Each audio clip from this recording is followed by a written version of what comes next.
Pour tenter d'enrayer une nouvelle vague de la pandémie de Covid-19, plusieurs pays européens ont durci leurs mesures sanitaires ce vendredi.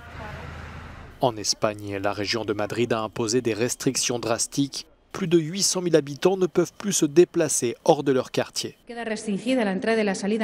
L'entrée et la sortie de ces zones doivent être limitées, sauf pour les besoins fondamentaux tels que les soins médicaux, les obligations professionnelles, légales, d'éducation ou les soins aux personnes âgées ou tout autre cas de force majeure. Il est permis de circuler dans ces zones, mais les réunions privées seront réduites à 6 personnes. L'activité dans les parcs et jardins sera suspendue jusqu'à ce qu'il y ait de nouvelles recommandations.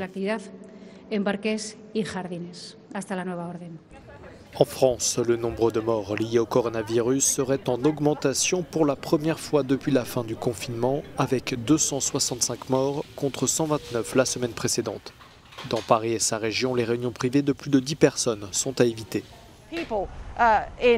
Les gens ont un peu trop fait la fête, surtout les jeunes ici à Paris. Les autorités ont demandé aux gens d'éviter les fêtes, d'éviter les rassemblements. Les responsables politiques européens ont été réticents à imposer des fermetures au niveau national et la France n'a pas fait exception.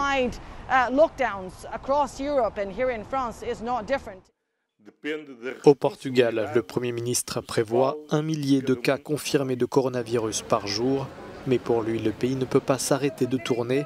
Écoles et maisons de retraite doivent rester ouvertes. Une réunion de crise d'urgence doit néanmoins avoir lieu et de nouvelles mesures de restriction pourraient être annoncées la semaine prochaine. En Israël, c'est un reconfinement général du pays qui a été décidé ce vendredi et pour 3 semaines.